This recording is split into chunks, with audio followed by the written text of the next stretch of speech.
ఇప్పుడే జీ5 app download చేయండి. చూడండి మీ ఫేవరెట్ టీవీ షోస్ ఎప్పుడైనా ఎక్కడైనా. కాఫీ తీసుకోండి.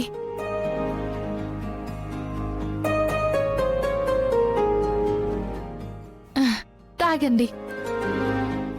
చెప్పండి. ఓ బిల్డింగ్ కన్స్ట్రక్ట్ చేస్తున్నారు డాడీ. దానికి ఫండ్ రైజ్ చేస్తున్నారు. మీతో కూడా డొనేషన్ ఇప్పిద్దామని తీసుకొచ్చాను. ఆ మధ్య ఏదో బిల్డింగ్ అని పెద్ద మొత్తంలోనే చెక్ తీసుకెళ్ళావు కదమ్మా. అది యోగా సెంటర్ కోసం కట్టిన బిల్డింగ్ అండి.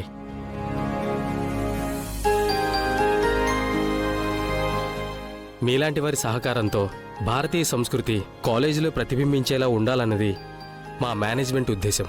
మంచి ఉద్దేశం. అందులో భాగంగానే నాట్యాలయం కోసం ఒక బిల్డింగ్ కట్టాలనుకుంటున్నామండి.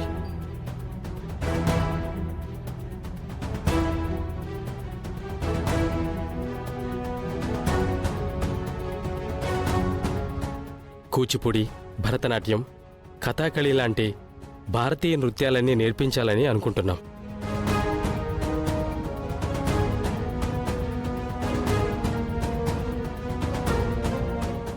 కాళ్లకు చెప్పులుంటే గజ్జెలు కట్టవు కదా అని ధైర్యం. నా భార్య బిడ్డ క్షేమంగా ఉండాలి.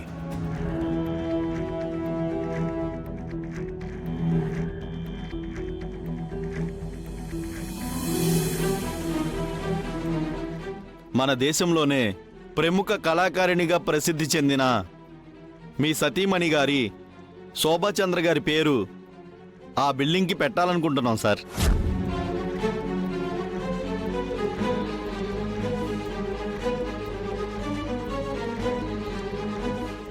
దానికి మీ పర్మిషన్ కావాలి సార్.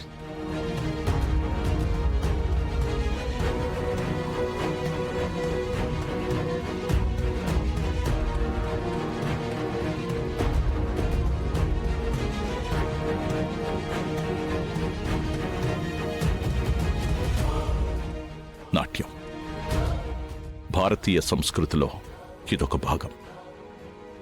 ఒకప్పుడు నేను ఇదొక అద్భుతం అని కూడా అనుకునేవాణ్ణి.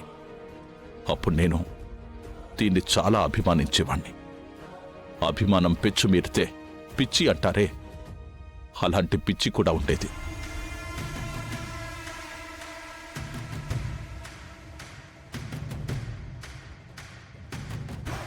ఆ పిచ్చితోనే కాబోలు శోభాచంద్రని ప్రేమించాను.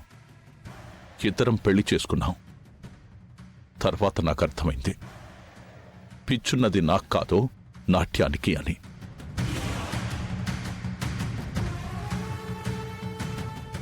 నా భార్య అయిన శోభాచంద్ర గారిపైన ఉన్న గౌరవం కొద్దీ పిచ్చిదని నేను అనలేను గాని, ఈ నాట్యం నేర్చుకోవాలనుకుంటున్న వాళ్ళు, నేర్చుకున్న వాళ్ళు, నేర్చుకుంటున్న వాళ్ళు అందరూ నా దృష్టిలో పిచ్చివాళ్లే.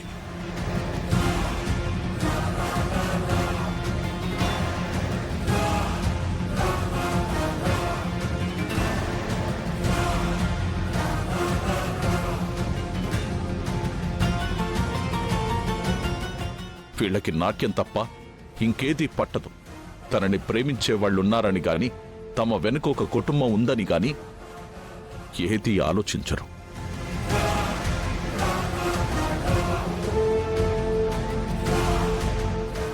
చావుకి ఎదురు వెళ్ళడానికి కూడా వెనుకాడరు.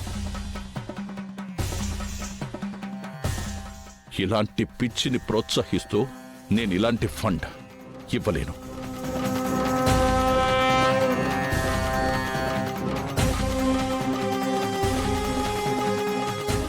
వీలైతే మీ మేనేజ్మెంట్కి నా మాటగా చెప్పండి, నీ కాలేజ్ ప్రాంగణంలోకి ఈ పిచ్చిని అడుగు పెట్టనివ్వొద్దని.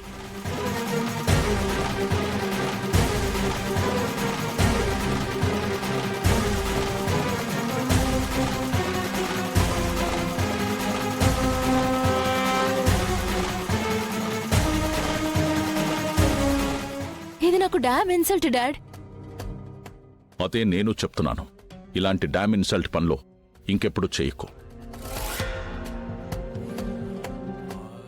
వాళ్లతో పాటు నా అభిప్రాయాన్ని మీ అందరికీ ఎందుకు చెప్పానంటే, మళ్ళీ ఈ నాట్యం అనే పదం మన ఇంట్లో వినిపించకూడదు.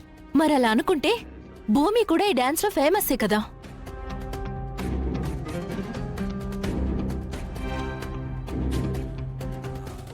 భూమిని నేను ఆదరించింది తన నాట్యం చూసి కాదు, తన మనసు చూసి.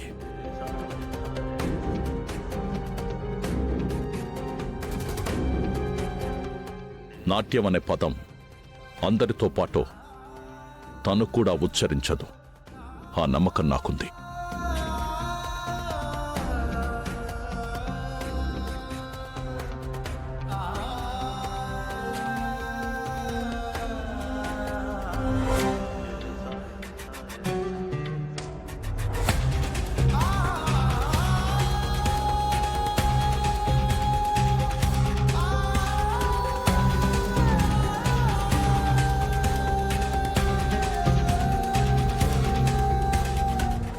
నాట్యం గురించి, నాట్యశాస్త్రం గురించి మీ నాన్నంత దారుణంగా మాట్లాడుతుంటే చెల్లెమ్మ చనిపోయింది నాట్యం వల్ల కాదు, ఆ అపూర్వ వల్లే అని గట్టిగా అరిచి చెప్పాలనిపించింది.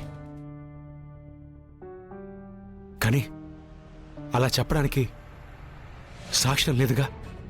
నిజంగా అమ్మ ఆత్మ అక్కడే ఉండుంటే ఎంత బాధపడుండేదో. ఇది మాత్రం నిజమమ్మా. ఈ ఆస్తంతా మీ అమ్మ నాట్యం ద్వారానే సంపాదించింది. ఇందులో సగ భాగాన్ని నాట్య కళాశాలలు స్థాపించడానికి ఉపయోగించాలని ఎన్నో కలలు కంది. నిజమా మావయ్య? నిజమమ్మా. ఆ కలల్ని మీ అమ్మ నాతో పంచుకుంది. వాటిని ఆ అపూర్వ కాల్చేసింది.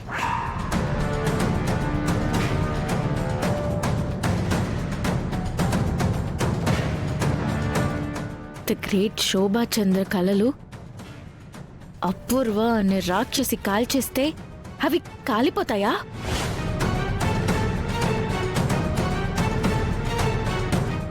వాటిని మనం నిలబెడదాం.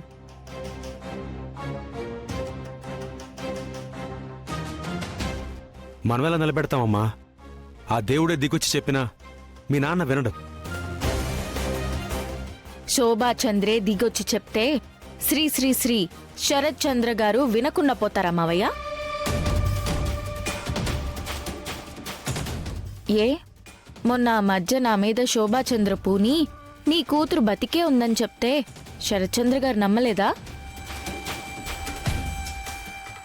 నమ్మారనుకో, కానీ ఎప్పుడు కావాలంటే అప్పుడు శోభాచంద్ర నీ ఒంటి మీదకి వస్తుందా?